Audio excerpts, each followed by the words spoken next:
Bonjour, c'est Jean Bourbeau pour le balado Urbania. Chaque semaine, on vous amène dans les coulisses d'un reportage signé par notre équipe. Aujourd'hui, j'ai le plaisir de recevoir une véritable légende de la Ligue de balle-molle des médias, le voltigeur toute étoile du Journal de Montréal, Jules Falardeau, qui revient tout juste du Nunavik avec un nouveau micro-mag consacré à la transmission des traditions inuites à Imuyak, entre autres, autour de la chasse et de l'art de la sculpture sur pierre à savon. Jules, salut. Salut.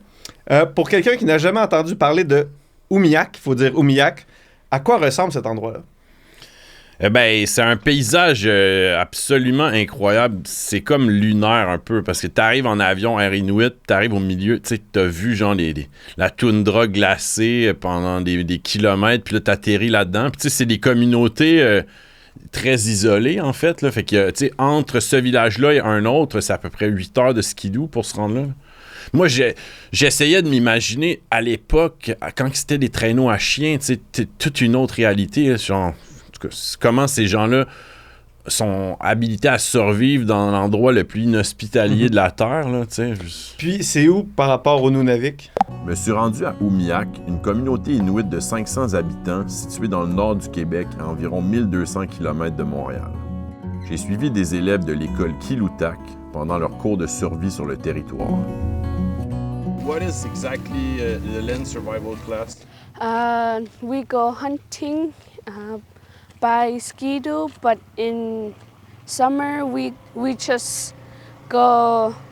What's that? Avanitun. Picking berries. Ben, c'est juste, tu sais, t'as la baie du Tson, c'est comme en plein milieu du creux de la baie du Tson, sur le bord de la baie du Tson. OK. Donc, c'est relativement au sud. Je dirais milieu. Pour le Nunavik. OK. Ben, ouais. J'ai pas étudié la carte, mais je te dirais que ça. Puis, il y a combien de personnes qui habitent là? 500? 500, OK. Ouais, C'est ouais. quand même assez petit. Ouais, quand même. Puis, en quelle année t'es allé là? En fait, c'est qu'avec Émile Bilodeau, je tourne souvent les vidéoclips d'Émile, puis je documente. Des fois, il m'engage pour faire un petit docu sur tel projet. Puis là, ça fait quelques fois qu'on fait des projets ensemble. On était allé tourner avec les Inuits sur la Côte-Nord. On était allé faire 2 vidéoclips là, un docu making-of. Puis là, il y a eu une opportunité par les professeurs d'aller faire une chanson. On est allé tourner un vidéoclip là-bas. Puis moi, j'ai dit, tant qu'à être là, si tu me libères une journée et demie, je pourrais me faire un contenu Urbania. Fait que j'ai parlé aux professeurs en avance. Puis ils m'ont donné l'idée du sculpteur. Puis quand on est arrivé sur place, là, ils nous donnent accès à des activités. En fait, ils nous remplissent l'horaire d'activités pour s'intégrer, entre guillemets, à la communauté. Puis un matin, il dit, il y a cours de survie, fait qu'on embarque dans un traîneau derrière un skidoo, puis on s'en va. Moi, je pensais que c'était un paysage plutôt plat. Là, on arrive en plein milieu des falaises. Puis c'est des conditions difficiles pour tourner. T'sais, c'est pas tant le froid, mais c'est le vent, c'est le soleil. Le soleil, il se couche comme... c'est le soleil très fort, fait que tu vois pas tant grand-chose de qui sort de ta cam, mais quand j'arrive le soir, je déroche, je fais comme, écoute, c'est quand même impressionnant, là, t'sais. Fait que si je comprends bien, c'est la première fois que t'es allé au Nunavik. Ouais, mais j'étais complètement sur le cul à plein de niveaux, là. C'est vraiment, vraiment une expérience enrichissante puis épuisante parce qu'on avait des grosses journées. Puis, tu sais, moi, quand je tourne, que ça soit avec Émile ou dans un contexte comme ça, j'ai peur de manquer de quelque chose. Fait que tellement que j'ai tourné, j'avais des raideurs dans le poignet. Genre, l'avant-dernière journée, j'étais plus capable de tenir ma rig épaule, là, genre, mais c'était... tu sais, je me suis donné, là. Je suis revenu épuisé, Puis, on entretient, nous, au sud, certains clichés par rapport au village inuit. Est-ce que ceux que tu entretenais se sont avérés comme véridiques ou rapidement t'arrives dans un autre monde ou est-ce que là, tous tes a priori tombent? Je pars pas vraiment avec des préjugés, je pars plutôt comme une page blanche. Je laisse la situation s'ouvrir à moi. Mais page blanche, c'est pas vrai. Je me documente un peu. Donc, j'ai lu le livre de Tamusi Kumak, qui est l'Inuk qui a écrit l'encyclopédie de l'Inuktitut. Donc, tu sais, pour comprendre un peu cette réalité-là, le historique aussi. Puis, par la suite, j'ai lu d'autres autres. Tu sais, Jouer Juno, il y a un programme de hockey. C'est comprendre un peu plus, parce que nous, ce qu'on a accès au départ avec Émile, on nous ouvre plein de portes, puis c'est que du positif. Puis à un moment donné, tu réalises certaines affaires, l'isolement, l'avenir des jeunes, c'est des sujets qui sont touchés. Il y a des taux de suicide vraiment élevés dans ces communautés-là. Fait que j'étais content d'avoir un portrait d'abord est ultra positif, mais aussi de parler avec du monde, comprendre certaines réalités qui sont un peu plus difficiles. Fait que j'imagine votre accueil là-bas, il s'est bien fait. Ouais, ben quand c'est avec Émile, je veux dire, ils nous reçoivent, puis ils sont contents de nous partager plein de choses. Moi, je profite de ça dans un sens. Tu sais, filmer un cours de survie, je sais pas comment j'aurais pu procéder pour avoir cette idée-là, puis avoir accès à ça, tu sais. Puis dans le fond, un des enjeux que tu as exploré là-bas, c'est l'écueil de la passation. Est-ce que c'est que les aînés ont un savoir, on va dire, ancestral qui a été hérité de leurs parents, qui est, on dirait, peut-être de plus en plus difficile à donner aux plus jeunes? Je sais pas si c'est plus difficile, mais c'est que culturellement, la chasse, vu le prix de l'épicerie, on va dire, en partant, puis que culturellement, dans leur histoire, aller à la chasse, c'est vraiment une tradition. Ça va de soi, selon moi. Après ça, je sais pas qui a décidé d'inclure ça dans le programme scolaire, de donner accès à ça, mais ça se transmet aussi par famille, tu sais, puis je pense que c'est quelque chose qui... moi, je le dis dans la narration, que ça me semble peut-être totalement logique, en fait, là, de transmettre ça. Puis tu sais, moi, je suis content d'avoir documenté ça, parce qu'il y a un souci de plusieurs de mes travaux, c'est des trucs, des fois, on a peur qu'ils disparaissent. Des fois, je vais rencontrer un trappeur, on dirait qu'il vit comme dans les années 30, puis je me dis, si personne le documente, on n'aura pas de traces de ça. You have to watch your target. Make sure there's nobody behind the target. Like I said, safety first. Never point a gun at anybody or anyone, even though it's not loaded, because sometimes accident can happen. Mais justement, c'est comme, dans le fond, si je comprends bien, c'est que la chasse, ça a encore comme une certaine contemporanéité.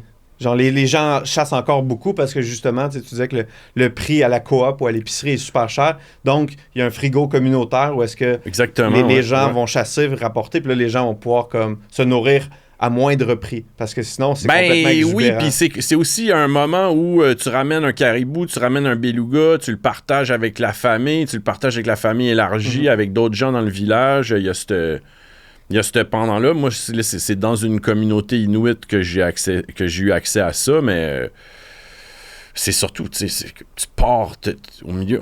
La deuxième fois que j'étais allé, c'est sur la baie du Tson, on part en skidoo, puis on arrive à un endroit. J'étais retourné une deuxième fois pour avoir plus de shots, puis voir si on n'aurait pas accès à autre chose. Finalement, on tombe sur un caribou à moitié mangé par les loups, tu sais. Genre, moi, je suis comme tabarnak visuellement. Puis là, t'as des ados, tu sais, qui ont les cheveux teint rose, leur smartphone, les lunettes de soleil, tu sais. J'étais comme. Puis ils sont intégrés, ils suivent ce savoir-là. C'est quand même... non, c'est que positif pour moi. Mais justement, quand on entend le sculpteur, lui, il entretient des doutes par rapport à cette passation-là. Ben, par rapport à son savoir de sculpteur, parce que c'est que si on revient un peu historiquement, là, il y a eu des périodes où... tu dépends des caribous puis des animaux pour manger, mais aussi pour vendre la fourrure. À des moments où les troupeaux se diminuent ou une mauvaise saison, ben, il y a des gens qui mouraient de faim. Là. Fait qu'à une époque, ils ont commencé à vendre des sculptures. Puis lui, à l'époque où il a commencé, il donne les prix à l'épicerie versus ce qu'il vendait. Puis aujourd'hui, c'est pas intéressant pour un jeune de se lancer là-dedans parce que déjà, il connaît pas la mécanique. Puis ça sera pas viable comme façon de gagner sa vie, tu sais. Fait que il est disposé à l'enseigner, mais la réalité fait que c'est pas vraiment quelque chose qui... En tout cas, dans cette communauté-là, qui a de l'avenir, si on veut. Tu parlais qu'il y avait des jeunes avec des cheveux roses. Est-ce qu'il y a comme un choc entre les nouvelles générations qui ont sûrement accès aux réseaux sociaux, à TikTok, à quelque chose, une culture plus mondialisée, puis les plus vieilles générations qui appartiennent peut-être plus à une vie, on va dire, plus traditionnelle? Est-ce qu'il y a un choc des générations? J'ai pas eu accès à ça, pour te dire. Okay. On n'a pas accès à l'intérieur des familles, nécessairement. Moi, c'était un contexte scolaire, communautaire. Donc, dans les familles, c'est sûr que les aînés, ça va de soi que... Ils ont grandi à une époque, ils n'ont aucune idée que TikTok, ça existe. Puis les jeunes, je veux dire, ils jouent aux jeux vidéo avec leur manteau d'hiver sur le balcon. Donc, c'est sûr qu'il doit y avoir quelque chose, mais moi, j'ai pas eu accès à ça. Là. Puis, est-ce que, justement, je trouve qu'il y a quand même une belle intimité avec le sculpteur. Comment ça s'est fait, cette rencontre-là? Est-ce que c'était la première fois qu'il était médiatisé ou... Non, mais je pense que c'est la 4e fois, mais il dit qu'il a jamais vu les résultats des entrevues qu'il a données. On lui a jamais montré. Puis, tu sais, je pense qu'il a donné des entrevues à l'époque où on devait lui envoyer une VHS, là. Et c'est les professeurs de l'école qui m'ont mis en contact avec. Je suis allé le rencontrer. Tu sais, moi, je m'attendais à ce que on a une idée un peu champêtre, romantique, tu sais, d'un atelier d'un sculpteur qui donne avec vue sur la baie du Son puis des sculptures en construction. T'arrives, finalement, le gars, il est à genoux dans son garde-robe, tu sais, c'est ça, son atelier, puis ça marche très bien, là. C'est juste que nous, on travaille avec du matériel visuel. Fait que, tu sais, j'aurais aimé mieux avoir la lumière naturelle sur son visage puis des sculptures à moitié réalisées que ça, mais en même temps, mon sujet, je le documente comme il est, là. Puis est-ce qu'il y a eu des moments dans ton reportage, dans ton séjour, où est-ce que tu t'es senti complètement dépaysé? Ou ça a été ça du début jusqu'à la fin? C'est pas ton premier rodéo non plus, là. Non, je te dirais pas dépaysé, je te dirais peut-être plus impressionné par ce peuple-là qui a survécu dans ces conditions-là, puis de l'immensité de... Tu sais, j'étais allé une journée marcher tout seul avec ma caméra sur le bord de la baie du Son. Puis, sacrément, pour moi, c'était incroyable de penser que des êtres humains ont réussi à survivre dans ce... Puis là, tu sais, j'étais pas en plein hiver. Là, en plein hiver, à moins 50, si t'as pas eu de l'occasion d'accepter... Je le dis aussi, mais il fallait qu'ils nourrissent les chiens. Là. Donc, c'est pas juste toi qui vas mourir de faim, c'est ton moyen de transport qui est lié à ça. Et c'est plus, je te dirais, impressionné que dépaysé. C'est sûr que c'est dépaysant pareil, mais c'est pas ça qui était qui m'a frappé le plus, ouais. Puis, qu'est-ce que vous avez mangé pendant votre séjour? Eh ben, écoute, j'ai eu la chance de manger un stew de caribou à l'école une journée après une activité. Puis, ouais, c'est ça. Le reste, c'était... on se faisait une épicerie traditionnelle. Là, c'est juste au double du prix. Des kiwis à 14$. Mais sinon, on nous a fait... Il y a une des professeurs qui nous a fait une poutine avec les élèves une journée pour... qu'on soit pas trop dépaysé, j'imagine. Puis, justement, tu sais, encore là, je reviens aux enjeux là, de passation. Ouais. Est-ce que, je dirais pas qu'il y a des solutions, mais est-ce que tu entrevois comme, justement, tu sais, des lignes pour pas que certaines choses tombent dans l'oubli? Ça serait quoi la solution? Je sais que tu sais, ça se trouve pas comme ça dans un arbre, une solution, mais comment est-ce que tu peux faire accrocher des jeunes à quelque chose qui est peut-être, on va dire, à leurs yeux archaïque? Les Inuits ont toujours dépendu des animaux, d'abord pour manger et nourrir leurs chiens, puis en vendant les fourrures au poste de traite afin de s'acheter des denrées importées ou des munitions. Une raréfaction des caribous ou une chute du prix des peaux de renard pouvait mener à de graves conséquences, voire à des famines. À la fin des années 40, les Inuits intègrent une nouvelle variable à l'équation en commençant à vendre leurs sculptures pour se payer ces produits importés. Il faudrait qu'il y ait... Parce que, tu sais, des fois, nous-mêmes, on fait des trucs qu'on fait par passion, en gagnant notre vie d'une autre façon. On fait des projets artistiques qui on sait que ça va pas nous rapporter. On le fait parce que ça nous tente. Il faudrait qu'il y ait une façon que ça se transmette quand même, que quelqu'un décide de le faire. Tu sais, comme, je sais pas, moi, la chasse aux marsouins dans Perrault, tu sais, quand ils ont décidé de remettre ça sur pied, c'était pour le film, pour pas que ça disparaisse. Le monde le faisait plus. Est-ce qu'il devrait... Tu sais, je sais qu'à travers les cours aussi, il y a une des professeurs qui donne des classes de sculpture, puis, tu sais, même avec des bouts de panache, des bouts d'os, juste de les initier à ça. Peut-être qu'il y en a un ou deux là-dedans qui va se trouver un hobby, tu sais. Ça va peut-être se transformer, ce sera plus un métier, mais ça sera autre chose, là. Ouais. Puis, ton reportage, dans le fond, il me faisait penser à un compte Facebook que je suis depuis plusieurs années qui s'appelle Inuit Hunting Stories. Je sais pas si ça dit quelque chose. Non. Mais dans le fond, c'est juste un groupe Facebook où est-ce que les gens peuvent téléverser des images de leur chasse. Puis, étant donné que justement, c'est des communautés qui sont tous isolées l'une d'entre elles, je me disais que les réseaux sociaux peuvent amener une certaine de collectivité où est-ce que les gens peuvent, à travers ces histoires-là, ces vidéos-là, comme générer une espèce de tradition qui va perdurer. Puis ma question, c'est est-ce que, je sais que tu m'as dit que tu n'avais pas accès, mais est-ce que les réseaux sociaux peuvent devenir comme un outil de transmission culturelle? Sans doute, sans doute. Ouais, encore là, c'est des bonnes questions. J'ai jamais pensé... ben, en même temps, ils sont isolés, mais aujourd'hui, il y a quand même certains qui voyagent, que ça soit pour des rendez-vous médicaux, ils vont se déplacer à Montréal, ils vont se rendre dans d'autres communautés, d'autres villages plus grands. Donc, ils sont isolés à l'année, mais ils ont quand même un accès à d'autres réalités.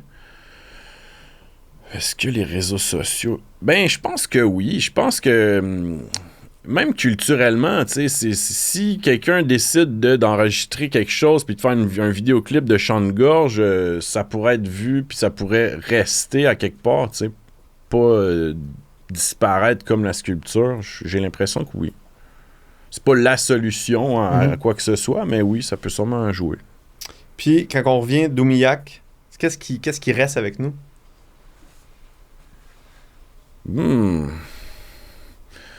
Ben, veux pas, on s'est attaché à ces gens-là parce qu'on vit quelque chose de vraiment intense pendant un laps de temps X. Tu sais, on a joué au soccer avec des jeunes Inuits, on a tourné un vidéoclip avec eux, on a eu accès à plein d'affaires, des chants de gorge, des tambours traditionnels. Bon, c'est sûr que pour moi, le truc de survie à tout point de vue, c'était sûrement l'affaire la plus spectaculaire, mais des contacts humains quand même, c'était... Tu sais, même j'ai donné un atelier de vidéo dans l'école, puis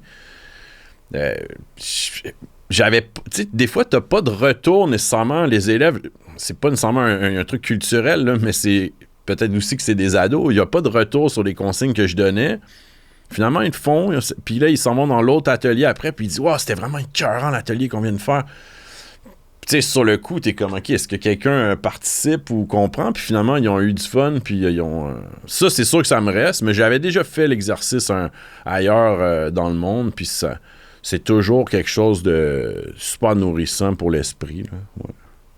Bon, écoutez, si vous n'avez pas encore jeté un coup d'œil au Micromac de Jules, je vous invite à le faire, c'est vraiment bon. Le lien est juste là dans la description. Jules, merci beaucoup. Merci à vous. Merci aussi à Rafi, qui veille au décorum, tout comme à la qualité du son, et à Julien aux photos. Si vous avez aimé, likez, partagez, abonnez-vous au balado, tout comme au Micromac d'Urbania. On se retrouve la semaine prochaine. Merci.